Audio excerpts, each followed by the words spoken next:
भोंदू बाबा अशोक खरासोबतच्या नेत्यांच्या लागेबंधावरून राजकारण तापलेलं असताना इकडे सामाजिक कार्यकर्त्या अंजली दमानी यांनी थेट खरातच्या फोनचा सीडीआर त्यांना मिळाला असल्याचा दावा केलाय। खरातच्या कॉल डिटेल रेकॉर्डची ही कॉपी त्यांना व्हॉट्सअॅपवर मिळाल्याचं त्यांचं म्हणणं आहे आणि त्यानंतर त्यांनी ही कॉपी तात्काळ मुख्यमंत्री देवेंद्र फडणवीस त्याचप्रमाणे डीजी आणि एसआयटी प्रमुख तेजस्विनी सातपुते यांना पाठवली आहे। अंजली दमानी यांना मिळालेल्या या खरातच्या फोन रेकॉर्ड्समधून तो अनेक नेत्यांच्या संपर्कात असल्याचा दावा करण्यात आलाय। यामध्ये रुपाली चाकणकर, केसरकर यांच्यासोबतच उपमुख्यमंत्री एकनाथ शिंदे, चंद्रकांत पाटील, सुनील तटकरेंशीही खरातचं संभाषण झाल्याचं सांगण्यात येतंय। नेमकं खरातच्या या कथित सीडीआर मधून काय समोर आलं तेही आपण पाहूया।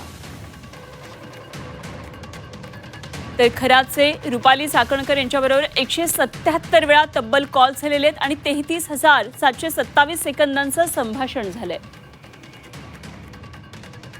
तर अशोक खरात आणि प्रतिभा चाकणकर ज्या रुपाली चाकणकर यांच्या बहीण आहेत त्यांच्याबरोबर 236 वेळा कॉल झालेले आहेत। तर अशोक खरात आणि दीपक लोंढे जे दीपक केसरकरांचे निकटवर्ती आहेत 190 वेळा कॉल झालाय। 30,529 सेकंद दोघांमध्ये संभाषण झालंय। खरात आणि उपमुख्यमंत्री एकनाथ शिंदे यांचे 17 वेळा कॉल झालेत। यामध्ये 10 इनकमिंग कॉल आहेत आणि 7 आउटगोईंग कॉल आहेत आणि एका कॉलमध्ये तर 21 मिनिटांचं संभाषण झालंय। ते चंद्रकांत पाटील भाजपचे नेते अशोक खरात आणि चंद्रकांत पाटील यांच्यामध्ये 8 वेळा कॉल झालाय।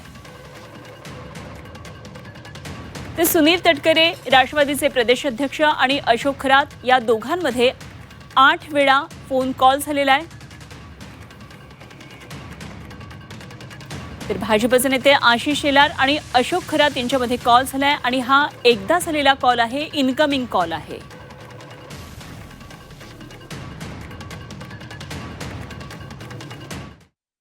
दुसऱ्या नंबरवर रुपाली चाकणकर आहेत, दुसऱ्या नंबरवर, आणि 33,727 सेकंड या रुपाली चाकणकर खरातांशी बोलले होत्या। तर मला तेच वाटतंय की आत्ताच्या घटनेला ह्यांना अटक होऊन यांची पूर्ण चौकशी, पहिलं तर यांच्यावर FIR झाला पाहिजे, यांना अटक झाली पाहिजे आणि यांच्यावर चौकशीनंतर कारवाई झाली पाहिजे। कारण इतका वेळ कोणी कुठल्याही गुरुशी कधीही बोलत नाही। 177 कॉल आणि 33,727 सेकंड जर ही व्यक्ती बोलत असेल तर ती काय बोलत होती याची चौकशी डेफिनेटली झाली पाहिजे। दीपक लोंढे कोण आहेत? दीपक केसरकरांच्या अतिशय जवळचे व्यक्ती। यांचे 189 कॉल्स झालेले होते खरातांना, ते सुद्धा तब्बल 30,579 सेकंड। आता ही सगळी जी शॉकिंग माहिती मिळाली आहे आता ह्याच्यात, आणि असं देखील कळलंय की आपल्या देशातल्या सगळ्याच राज्यांमधनं त्यांना कॉल्स यायचे, पण काही देशांची जी नावं आली आहेत ती देखील मला अतिशय शॉकिंग वाटतायत। आत्ताच्या घटनेला जर महाराष्ट्राचे उपमुख्यमंत्री एकनाथ शिंदे हे जर अशा व्यक्तीला 17 त्यांचे कॉल झालेत तर हे कशासाठी झालेत ह्याचं उत्तर एकनाथ शिंदेनी देणं गरजेचं आहे।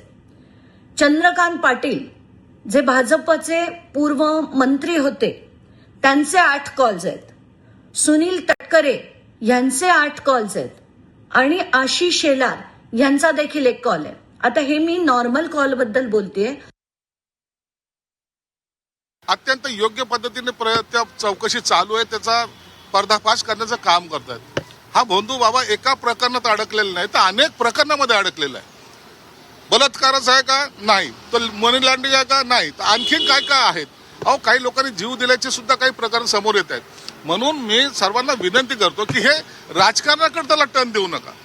मला काही वेळेला असं वाटतं की ते खरातला आपण वाचवतो की काय, म्हणजे आरोप प्रत्यारोप कुणावर होतात, ज्यांनी खरा गुन्हेगार आहे तो बाजूला आणि इतरांना आरोप, जे काही चौकशीत समोर येईल मग कोणत्याही पक्षाचा असू द्या, कोणताही नेता असू द्या, त्याच्यावर कारवाई सरकार करणार आहे।